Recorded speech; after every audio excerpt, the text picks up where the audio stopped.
함께 은혜 나눌 하나님 말씀은 출애굽기 33장 7절에서 12절까지 말씀 7절만 우리가 함께 봉독하도록 하겠습니다. 시작. 모세가 항상 장막을 취하여 진 밖에 쳐서 진과 멀리 떠나게 하고 회막이라 이름하니 여호와를 앙모하는 자는 다 진 바깥 회막으로 나아가며. 아멘. 여호와를 앙모하는 자, 여호와를 앙모하는 자라는 제목으로 하나님 말씀 증거하도록 하겠습니다. 지난 시간에 우리는 하나님께서 아브라함과 이삭과 야곱에게 맹세하여 약속하신 것은 지켜주시기 위해서 그의 후손들인 이스라엘 백성들에게 내가 젖과 꿀이 흐르는 약속의 땅은 주겠다. 그리고 그 땅에 사는 대적들도 다 쫓아내 주시겠다라고 약속을 하셨지만 당신 자신은 그들과 함께 가지 않겠다라고 하시는 충격적인 말씀을 자세히 살펴봤었습니다. 이를 통해 우리는 하나님이 함께 하지 않는 약속의 땅, 하나님이 없는 축복은 진정한 복이 아니라 오히려 저주이며 참된 복은 하나님이 우리와 함께 하시는 임마누엘의 복이다라는 것을 깨닫게 되었죠. 여러분, 왜 하나님께서 이스라엘에게 약속의 땅은 주겠다라고 하셨지만 당신은 함께 가지 않으시겠다라고 하신 것입니까? 왜죠? 이스라엘 백성들이 목이 곧은 백성이기 때문에, 곧 교만하고 완악한 백성이기 때문이다라고 말씀하시죠. 거룩하신 하나님, 죄를 참아 보지 못하시는 공의로운 하나님이 당신을 반역하고 방자하게 자기 마음대로 자기 기준을 가지고 자기 보기에 옳은 대로 사는 사람들과 함께 하게 되면 그들을 진멸할 수밖에 없기 때문에 진노를 거두시기 위해 거리를 두시겠다라는 거예요. 그러니까 사실 내가 너희와 함께 가지 않겠다라고 하는 하나님의 선언은 자기 백성 이스라엘을 멸하지 않고자 하시는 죄인에 대한 하나님의 긍휼이었던 것이죠. 그러나 하나님이 함께 하지 않으신다면 젖과 꿀이 흐르는 약속의 땅으로 들어간들, 그것이 무슨 복이겠습니까? 애굽의 압제에서 바로의 종노릇하는 자들을 어린 양의 피로 속량하신 목적, 우리와 같은 죄인들을 하나님이 아들을 내어주시기까지, 아들을 화목제물로 내어주시기까지 사랑하면서 구원하신 목적이 뭐예요? 하나님이 우리의 하나님이 되고, 하나님은 그들의 하나님이 되고, 그들은 하나님의 백성이 되어 하나님과 함께하는 복, 하나님이 당신의 백성을 처소 삼는 복, 그래서 하나님을 예배하며 섬기는 복을 누리기 위함인데, 이것이 구원의 목적인데, 정작 하나님이 함께 가시지 않는다면, 함께 하시지 않는다면 구원이 될 수 없는 것이며 약속의 땅은 복이 될 수가 없는 것이죠. 그래서 이 하나님의 엄중한 말씀을 들은 이스라엘 백성들이요, 자신들이 방자하게 행한 죄를 깨닫게 되고 슬퍼합니다. 그러자 하나님께서는 자기 백성을 긍휼히 여겨주시죠. 그래서 그들이 회개할 수 있도록 명령을 하시는데, 어떤 명령을 하십니까? 백성들이 하고 있는 단장품, 장신구를 떼어버리라고 하세요. 여러분, 이 장신구는 단순한 단장품, 액세서리가 아니라고 말씀을 드렸어요. 금송아지를 만들 때 사용된 우상숭배 재료였고요, 애굽에서 가지고 나온 세상의 어떤 부요와 힘을 상징하는 것입니다. 하나님은 그것으로 하나님을 예배하라고 전리품으로 주셨는데, 이스라엘 백성들은 그것을 자신의 힘과 능력 삼고 이것을 예배하며 스스로 자신의 수치를 가리려고 했던 거예요. 그래서 하나님은 그 장신구를 떼어버리라고 하신 겁니다. 다시 말해서 너희가 진정으로 나와의 동행을 원한다면 너희가 의지하고 자랑했던 우상과 세상의 영광을 떼어내고 회개의 자리로 나아오라고 초청을 하시는 거예요. 그러므로 이 장신구를 떼어내는 것은요, 단순한 겉모양의 변화가 아니라 스스로 자신의 수치를 가리기 위해 자신의 힘으로, 자신의 능력으로 여기고 의지했던 모든 것을 내려놓고 하나님이 그들의 수치를 가려주시기 위해 주신 유월절 어린 양의 피, 하나님께서 피로 세워주신 언약만으로 자신을 단장하는 참된 회개의 열매였던 것입니다. 그래서 이스라엘 백성들이 하나님의 명령을 듣고 어떻게 했다 그래요? 한 사람도 자신을 단장하지 않았다라고 그러죠. 어떻게 여러분들은 하나님의 임재가 없는 삶, 하나님이 함께하지 않는 삶이 얼마나 무의미하고 공허한지를 깨닫습니까? 그리하여 하나님께서 당신과 함께하며 동행할 수 있도록 우리에게 주신 회개의 방편, 우리의 수치를 가려줄 유일한 단장품, 예수 그리스도의 십자가 대속의 피만을 의지하여 스스로 자신의 수치를 가리기 위해 힘삼았던 모든 장신구를 떼어내버리고 회개에 합당한 열매를 맺고 있습니까? 주 성령의 역사로 주의 복음의 말씀이 참으로 우리 모두에게 능력 있게 역사하게 되기를 소원합니다. 그리하여 살아있고 활력 있는 말씀으로 우리 스스로 수치를 가리기 위해 우리가 힘삼았던 모든 장신구들이 떨어져 나가고 오직 우리 주 예수 그리스도의 십자가만 붙들고 그 대속의 피를 믿음으로 자신을 단장하는 참된 회개가 있게 되기를 주님의 이름으로 축원합니다.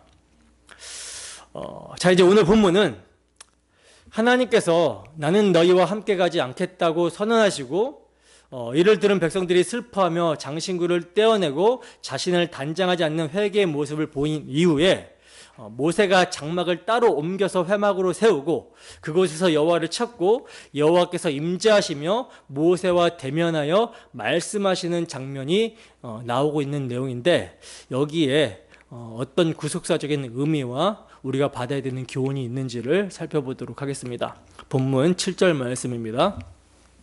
함께 했습니다. 시작. 모세가 항상 장막을 취하여 진 밖에 쳐서 진과 멀리 떠나게 하고 회막이라 이름하니 여호와를 앙무하는 자는 다 진 바깥 회막으로 나아가며. 아멘. 자, 보시면 모세가 항상 장막을 취하여 진 밖에 쳐서 그 장막을 진과 멀리 떠나게 했다라고 말씀을 하고 있어요. 그리고 이 장막을 이름하기를 뭐라고 합니까? 회막이라고 부르고 있죠. 회막이라고. 회막. 이 회막은 여러분 성막은 아니겠죠. 성막은 아직 지어지지 않았습니다. 모세가 산 위에서 하나님으로부터 말씀만 받고 성막을 어떻게 지어야 되는지 성막의 식양만 받은 상태고 아직 성막은 짓기 전이에요. 그러니까 이 회막이라는 것은 하나님을 만나는 이제 임시처소, 기도하고 예배하는 임시처소라고 볼 수가 있겠죠. 자, 그런데 모세는요, 이러한 회막을 취하여서 본래 있었던 진영 안이 아니라 진영 밖으로 멀리 떠나게 하여 설치를 하고 있어요. 그러니까 진영 안에 있는 장막, 텐트를 걷어가지고 진영 밖에 멀리 떨어진 곳에 설치를 하고 있는 거예요. 그것도 항상 장막을 취하여라고 말씀합니다. 이건 뭐예요? 일시적인 행동이 아니라 반복적으로 이 일을 했다라는 거거든요. 여러분, 이게 지금 성경의 독자들로 하여금 무엇을 보여주고 있는 걸까요? 이것은 하나님의 의도적인 거리두기를 보여주고 있는 것이죠. 의도적인 거리두기. 하나님은 죄 가운데 있는 백성들과는 함께할 수 없다라는 것을 보여주고 있는 거예요. 왜냐? 우리 하나님은 거룩하신 분이기 때문이라는 거죠. 죄를 참아 보지 못하시며 미워하시는 분이기 때문이라는 거예요. 이게 하나님의 속성입니다. 그래서 금송아지 숭배 이후에 하나님이 하나님의 백성을 멀리하고 계신다라는 것을 보여주고 있는 거죠. 하나님이 우상 숭배하는 자들과 함께하지 않겠다라고 하는 의증을 보여주시고 있는 거예요. 다시 말해서 하나님께서는 우상 숭배를 미워하시고 우상 숭배자들은 하나님의 백성이 아닌 것으로 간주하시고 그들을 떠나셨음을 교훈하고 있는 것입니다. 하지만 실제적인 관계는 변함이 없죠. 이것은 하나님의 마음이 그렇다라는 것이지 이스라엘 백성들과 하나님과의 관계가 변하게 되는 것은 아니라는 거예요. 왜냐하면 하나님께서는 이스라엘 백성들을 애굽에서 속량할 때부터 그들에게 뭔가 자격이나 공로나 뭐 그런 것들이 있어서가 아니라 오직 하나님의 은혜로, 하나님의 긍휼로 유월절 어린 양의 피로 속량하여 하나님의 백성 삼아 주셨고, 또 그렇게 자기 백성 삼아 주신 이스라엘 백성들에게 언약을 세워 주실 때도 그들의 어떤 자격이나 공로나 행위가 아니라 오직 피로 언약을 세워 주셨기 때문에 그 언약을 망각하고 배신하여 금송아지를 만들어 놓고 섬기는 그런 우상 숭배의 죄악을 하나님께서 미워하시고, 언약의 피를 믿는 믿음이 아니면 하나님과 함께 할 수 없다라는 것을 보여주시고 있는 것이지, 이스라엘 백성들의 행위가 하나님의 언약을 파괴할 수 있다? 이건 아니라는 거예요. 다만 이들이 유월절 어린 양의 피 아래 있지 않는 것, 피로 세운 언약을 망각하게 되었을 때 그들의 행위가 우상 숭배로 나타나게 된 것이고, 이러한 언약 밖에 있게 되면, 믿음 밖에서 우상을 섬기게 되면 하나님과 함께 할 수 없다라는 것을 보여주고 있는 거예요.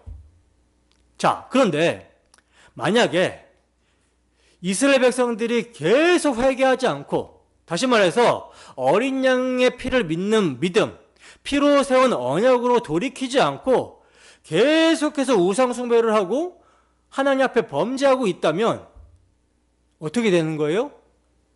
이건 이들이 우상 숭배를 행한 그 행위로 망하는 것이 아니라 그들이 어린 양의 피 아래에 있지 않으므로, 어린 양의 피를 믿지 않음으로 망하는 거예요. 그래서 하나님께서는 이스라엘 백성들에게 철저한 회개를 요구하셨는데, 그게 뭐냐? 바로 장신구를 다 떼어내라. 장신구를 다 떼어내버려라. 이거였죠. 그래서 이렇게 장신구를 떼어내버리고 새롭게 설치된 회막으로 나오는 자들을 하나님께서는 만나주신다라는 거예요. 여러분, 하나님은요, 우리가 하나님께 나아오기를 원하세요. 나오기를 원하십니다. 하나님은 우리를 만나기를 원하신다라는 거예요.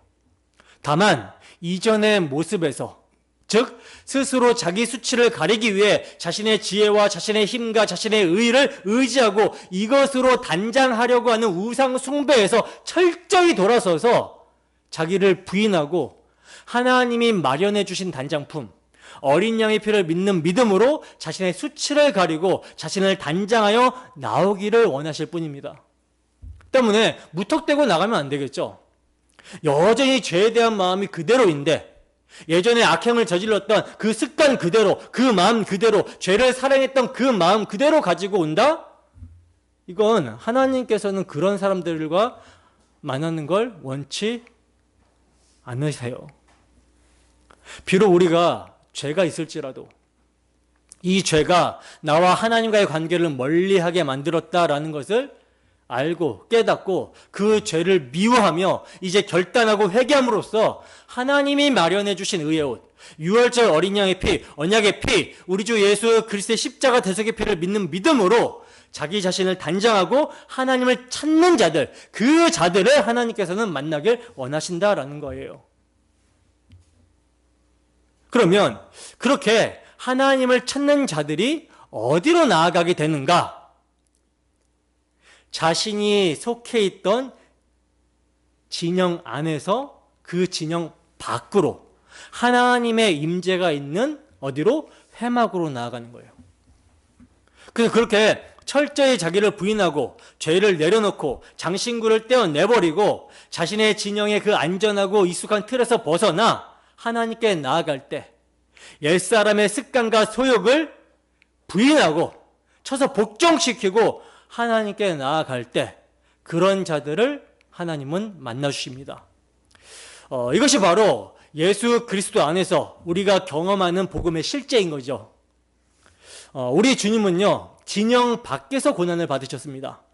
히브리서 13장 12절에서 13절 말씀입니다. 함께 읽습니다. 시작. 그러므로 예수도 자기 피로써 백성을 거룩하게 하려고 성문 밖에서 고난을 받으셨느니라. 그런즉 우리도 그의 치욕을 짊어지고 영문 밖으로 그에게 나아가자. 아멘. 보세요.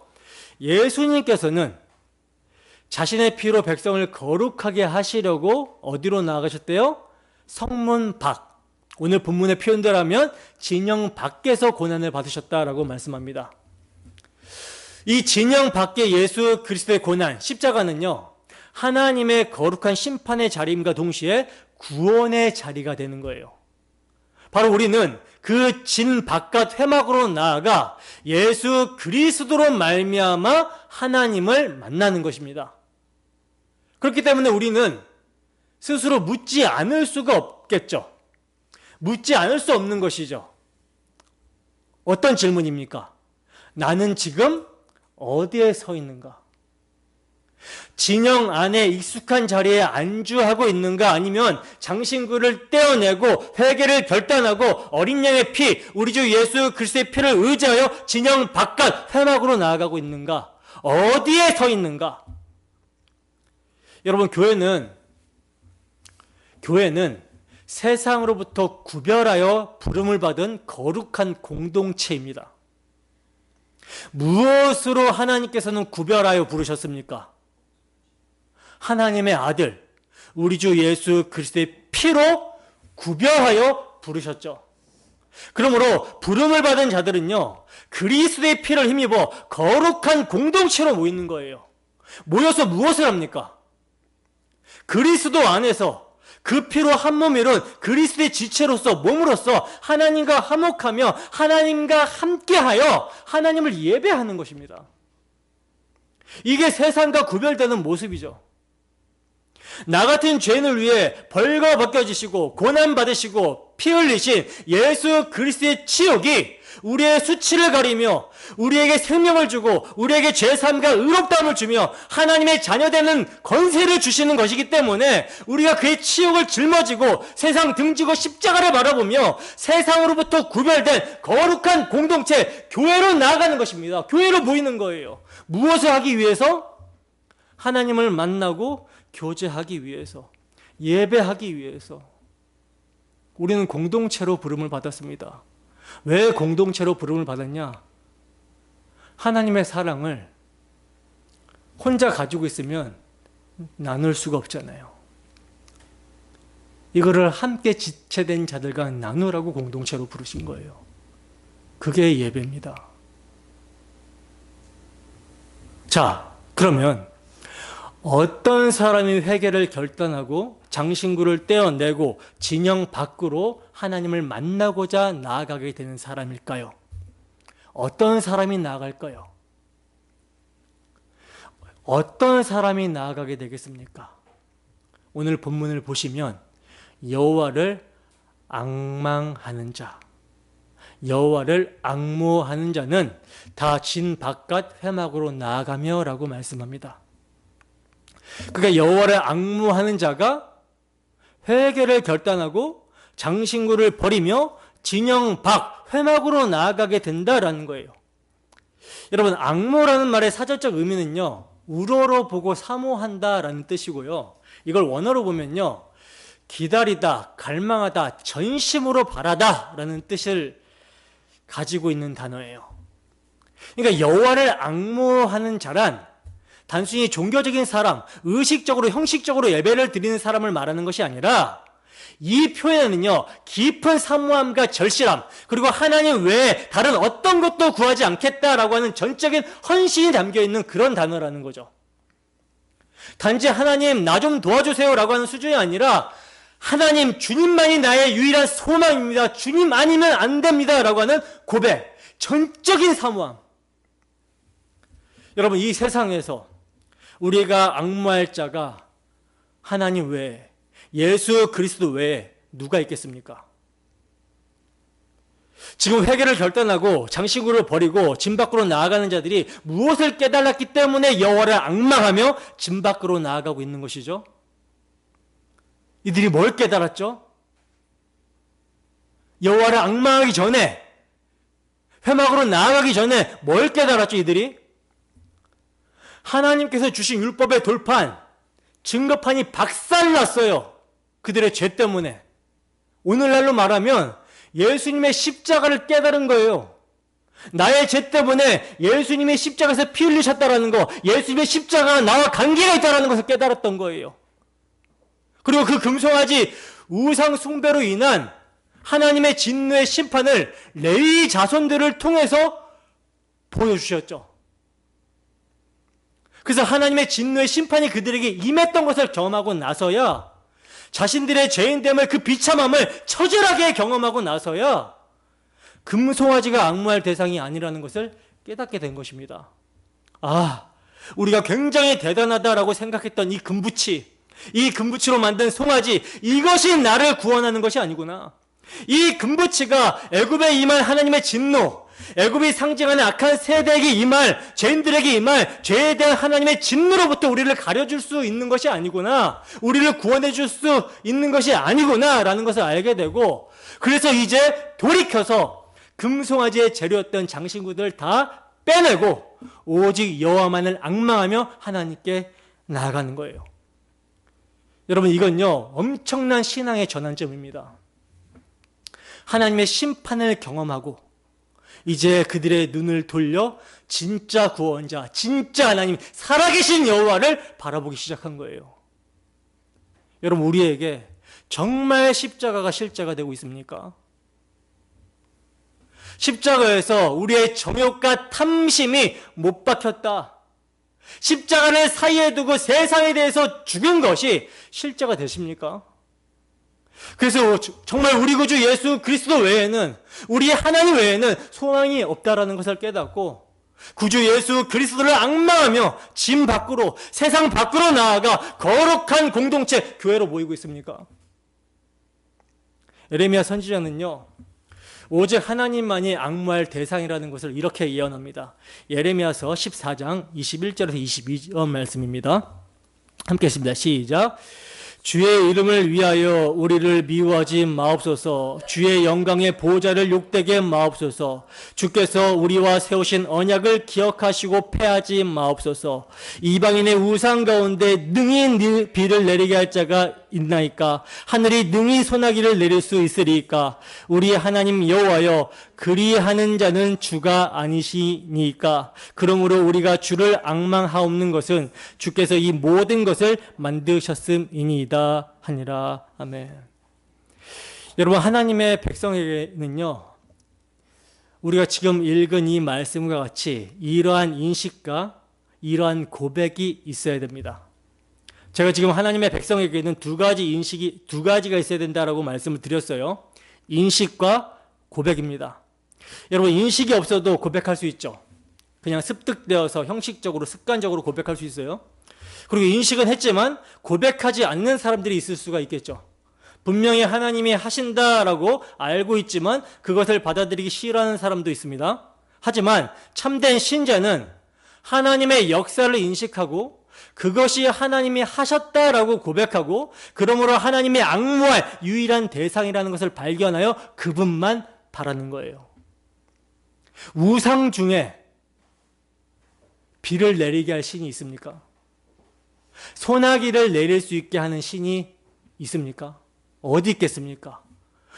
바알이 농경의 신이라고 하는데 그것은 깎아놓은 우상을 통해서 자신의 염원을 투영해 놓은 자신의 탐심일 뿐이며 그 우상으로는 결코 만족함이 있을 수가 없다는 거예요. 우상은 우리에게 만족함을 줄 수 없습니다. 그리고 비는 또 은혜를 상징하는데 참된 은혜를 주시는 분은요, 그래서 우리 심령에 참으로 만족함을 주시는 분은 하나님 한 분뿐이시라는 거예요. 따라서 그 어떤 것도 우리가 의지할 대상이 아닙니다. 그러므로 우리가 궁핍하거나 무엇이 필요하거나 어떤 도움을 구할 때 도움의 대상, 의지의 대상은 오직 하나님밖에 없다라는 것을 아셔야 되는 거예요. 하나님과 관계가 올바르지 않은 상태에서 모든 일은 헛된 일인 것뿐입니다. 자, 이사야 선지자도요, 오직 하나님만이 앙무할 자라는 것을 이렇게 고백합니다. 이사야서 64장 4절입니다. 함께 읽습니다. 시작. 주 외에는 자기를 앙망하는 자를 위하여 이런 일을 행한 신을 옛부터 들은 자도 없고 귀로 들은 자도 없고 눈으로 본 자도 없었나이다. 아멘. 보세요. 이사야 선지자는요, 하나님은 자기를 앙망하는 자들을 위하여 일하시는 분이라고 말씀을 합니다. 이걸 문맥적으로 보면요, 하나님이 자기를 앙망하는 자들을 위해 하신 일은 과거 하나님께서 행해 주신 일, 즉 친히 자기 백성 가운데 임재하신 일과 구원을 베푸신 일을 말하는데, 이런 일을 행하신 신이 누구밖에?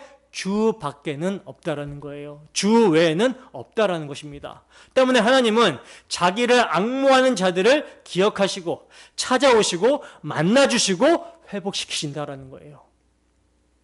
바로 진 밖으로 나아가는 자들은요, 하나님께서 자신을 앙망하는 자들을 위하여 일하시는 분임을 알았던 것이죠.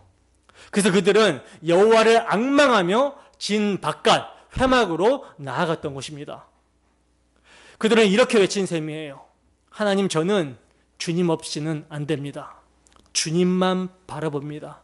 주님만 사모하고 앙모합니다. 여러분, 오늘 우리에게도 이러한 앙모함이 회복되기를 간절히 소원합니다. 지금 우리는 무엇을 바라보고 있습니까? 무엇을 앙망하십니까? 썩어질 육신과 세상에 속한 썩어질 가치를 바라보지 마시고, 그것을 앙망하지 마시고, 썩지 않고 진동치 않는 아들의 나라를 주실 생명이신 여호와, 오직 그리스도만을 앙망하는 우리가 되기를 소원합니다. 히브리서 기자는 이렇게 권면합니다. 히브리서 12장 2절 함께 읽습니다. 시작. 믿음의 주요 또 온전하게 하시는 이인 예수를 바라보자. 그는 그 앞에 있는 기쁨을 위하여 십자가를 참으사 부끄러움을 개의치 아니하시더니 하나님 보좌 우편에 앉으셨느니라. 아멘. 보세요. 히브리서 기자는요, 믿음의 주요 또 온전하게 하시는 이인 예수를 바라보자라고 말씀을 하고 있어요. 이 말은요, 다른 것도 같이 예수를 바라보자라는 것이 아니라 오직 예수님만을 바라보자라는 뜻이에요. 예수님만, 오직 예수님만을 앙모하자라는 것입니다. 여러분, 앙모한다라는 것은 전부를 걷는 거예요. 앙모하는 자는요, 짐 바깥으로 나아갑니다. 자기 자리를 박차고 나아가서 불평함을 감수하고라도 회개의 자리로, 은혜의 자리로, 그 회막 앞으로 나아가는 자라는 거죠. 우리 주님은 오늘날도, 지금도 앙모하는 자들을 외면하지 않으십니다. 그 회막에서, 그 짐 바깥에서 우리 주 예수 그리스도의 몸된 교회로 나온 우리들을 만나 주신다라는 거예요. 그리고 그 은혜의 자리에서 우리를 다시 회복시키신다라는 것입니다. 저는요, 이 점을 아무리 강조하고 또 강조해도 모자른다라고 생각을 합니다. 교회로의 모임, 예배의 자리는 여호와를 앙망하는 자들에게 가장 귀하고 복된 자리예요. 그 어떤 것으로도 포기될 수 없는 자리, 은혜의 자리고 회복의 자리입니다. 이 진 바깥 구별된 교회로의 모임을 참으로 앙망하는 우리 모두가 되기를 바랍니다. 성경 전체를 통틀어서 앙망이라는 단어는요, 신앙의 본질을 꿰뚫는 단어예요. 꿰뚫는 단어. 앙망은 하나님의 은혜를 갈망하는 신앙의 눈빛이고요, 자기의 무능을 인정한 자가 능력의 하나님께 엎드려지는 태도입니다. 그 대표적인 인물로 다윗을 예를 들 수 있는데, 이 다윗이 여러분 언제 여호와를 앙망합니까? 왕으로 등극해서 왕궁에서 편히 쉴 때 앙망할까요? 아니에요. 사울에게 쫓겨서 블레셋 땅으로 도망가 미친 채 할 때였어요. 그 초라한 현실 가운데 그는 시편에서 이렇게 고백합니다. 시편 34편 5절 말씀입니다. 함께 했습니다. 시작. 그들이 주를 앙망하고 광채를 내었으니 그들의 얼굴은 부끄럽지 아니하리로다. 아멘. 여러분, 얼마나 위로가 되는 말씀입니까?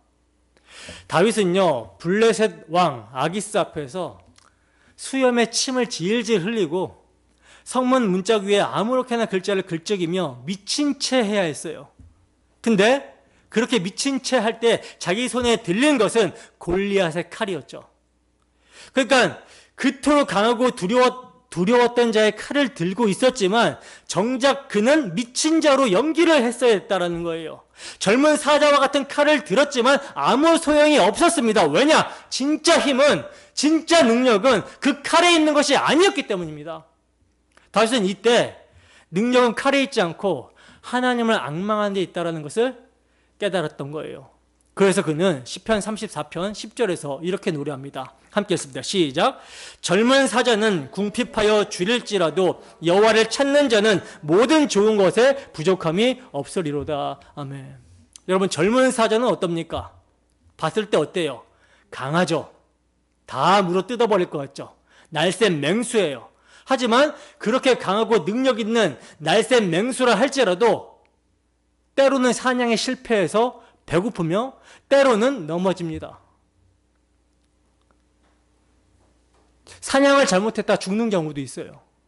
그러나 여호와를 앙망하는 자, 여호와를 찾는 자들은 뭐라고 말씀하고 있죠?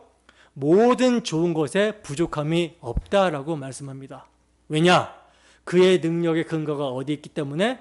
자신에게 있지 않고 하나님께 있기 때문이라는 거죠. 여러분, 앙망을 한다라는 것은요, 능력을 위임하는 거예요. 내가 하지 못함을 고백하고 하나님만이 하실 수 있음을 인정하는 것이 앙망입니다. 자, 이 앙망에 완전히 실체가 된 분이 누구 계시죠? 이 앙망이 완전히 실체가 된 분 누굽니까? 우리 주 예수 그리스도십니다. 그래서 사도 바울은 이렇게 고백하죠. 고린도후서 4장 6절에서 7절 말씀 함께 했습니다. 시작. 어두운 데에 빛이 빛이라 말씀하셨던 그 하나님께서 예수 그리스도의 얼굴에 있는 하나님의 영광을 아는 빛을 우리 마음에 비추셨느니라. 우리가 이 보배를 질그릇에 가졌으니 이는 심히 큰 능력은 하나님께 있고 우리에게 있지 아니함을 알게 하려 함이라. 아멘. 여러분, 사도는요, 어두운 데 빛이 빛이라고 하신 그 하나님께서 예수 그리스도의 얼굴에 있는 하나님의 영광을 아는 빛을 어디에? 우리 마음에 비추셨다라고 말씀합니다. 우리는 하나님을 직접 볼 수가 없죠. 하지만 예수 그리스도의 얼굴에 비친 하나님의 영광을 바라볼 수 있게 되었다라는 거예요. 여러분, 이 소식이 여호와를 앙망하는 자들에게 얼마나 기쁜 소식입니까? 이제 우리는 더 이상 회막으로 나아갈 필요가 없다라는 거예요. 그 회막의 실체이신 예수 그리스도께서 친히 우리 가운데 임마누엘 하셨기 때문입니다. 그래서 오늘 우리는 진영 밖 회막이 아니라 십자가 위에 찢기신 회막 대신 예수 그리스도 안에서 그의 몸된 교회로 나오게 된 거예요. 예수 그리스도의 얼굴에 있는 하나님의 영광을 아는 빛이 우리 마음에 비춰졌고 질그릇 같은 우리 마음에 이 보배를 담았습니다. 때문에 비록 세상에서 초라하고 실패하고 수염에 침을 질질 흘리는 그런 모습일지라도 바울 사도가 고백하는 것처럼 복음을 전하다가 그리스도인답게 살다가 환난과 궁핍과 고난과 메마름과 갇힘과 난동과 수고로움과 자지 못함과 먹지 못함 가운데서도 우리의 얼굴이 부끄럽지 않은 것입니다. 수치를 당하지 않는 거예요. 오히려 우리의 마음에 위로가 가득하고 기쁨이 넘치는 것입니다. 왜냐? 그리스도의 영광이 우리 안에 비추어졌기 때문이라는 거죠. 그리스도의 영광의 강체가 우리 마음에 비추어져서 그리스도께서 무엇을 이루셨는지, 왜 복음이 하나님의 능력이 되는지, 구원을 주시는 우리에게 하나님의 능력이 되는지, 왜 그것이 하나님의 지혜인지 알게 되었기 때문이라는 거죠. 그래서 우리가 잠시 받는 환난에 경한 것이 장차 올 영광의 중요한 것을 이룬다라는 것, 또 주 예수의 나라에 합당한 자로 여김받게 한다라는 것을 알기 때문에 위로와 기쁨이 넘치는 거예요. 이미 십자가에서 끝났다라는 것을 확신하기 때문에. 분명히 예수님은 십자가에서 다 이루셨다라고 하셨는데 우리의 신분은 하나님의 자녀고 예수 그리스도와 함께 하늘에 앉혀진 신분이 되었는데 이제 새 사람이 되었는데 왜 여전히 우리에게는 그런 옛사람의 습관들과 소욕들이 나타나게 될까? 이것 때문에 사실 우리가 낙심하게 되고 낭망할 때가 많은데 근데 그런 모습이 나올 때 여러분 나는 아직 완성이 되지 않았다. 예수님이 아직은 다 이루시지 않았다. 이렇게 생각하면 안 된다라는 거예요. 이것은 과거의 일로 치부해 버려야 되는 거예요. 이게 자기 부인이죠. 계속 우리는 옛사람의 습관과 소욕, 예수님이 다 이루시지 않는 것처럼 그래서 우리가 뭔가 이루어야 되는 것처럼 그렇게 생각을 하고 우리의 행위로 애쓰고 노력하려고 하는데 그렇게 하게 되면 지치고 고단해지거든요. 이게 율법주의가 되는 거예요. 그러나 그런 모습들이 나왔을 때 어떻게 해야 돼요? 나는 이미 그리스도 안에서 나의 옛사람, 나의 옛 소욕, 이것은 나의 정욕과 탐심, 이것은 이미 그리스도 안에서 그 십자가에서 끝났다. 이렇게 여겨야 돼요. 그리고 하나님에 대해 산자로 새로운 피조물로서 하나님이 기뻐하시는 것을 선택하면서 사는 것입니다. 그것이 비록 우리의 감정으로 올라오지 않는다 하더라도 사랑은 여러분 의지예요. 하나님이 기뻐하시니까 나는 이걸 선택한다 하고 가는 것입니다. 그럴 때 감정이 성령께서 감정 또한 기쁨과 즐거움이 되게 하신다라는 거죠. 여호와를 앙망하며 집 밖으로 나가 회막에서 하나님을 예배하는 자들, 그리스도의 피를 믿음으로 세상 밖 회막에 실체신 그리스도의 몸된 교회로 모여 하나님을 예배하는 자들, 오직 그들만이 하나님을 만나고 그 하나님의 영광의 빛을 받아서 그 빛을 나타낼 수 있다라는 것을 명심하기 바랍니다. 본문 8절에서 10절 말씀입니다. 함께 읽습니다. 시작. 모세가 회막으로 나아갈 때에는 백성이 다 일어나 자기 장막문에 서서 모세가 회막에 들어가기까지 바라보며 모세가 회막에 들어갈 때에 구름 기둥이 내려 회막문에 서며 여호와께서 모세와 말씀하시니 모든 백성이 회막문에 구름 기둥이 서 있는 것을 보고 다 일어나 각기 장막문에 서서 예배하며. 아멘. 여러분, 우리가 7절에서는 이스라엘의 진영 바깥 멀리 세워진 회막을 여호와를 앙망하는 자들이 나아갔다라는 사실을 이제 우리가 묵상해서 살펴봤다면 8절부터는요 모세와 이스라엘 백성들의 중요한 관계를 다시 한번 보게 됩니다. 앞서 우리가 확인한 대로 지금 회막은 어디에 있어요? 진영 밖에 있어요. 즉 하나님이 임재하시는 장소가 더 이상 백성들 가운데가 아니라는 거죠. 하나님이 함께 하시는 중심이 옮겨졌어요.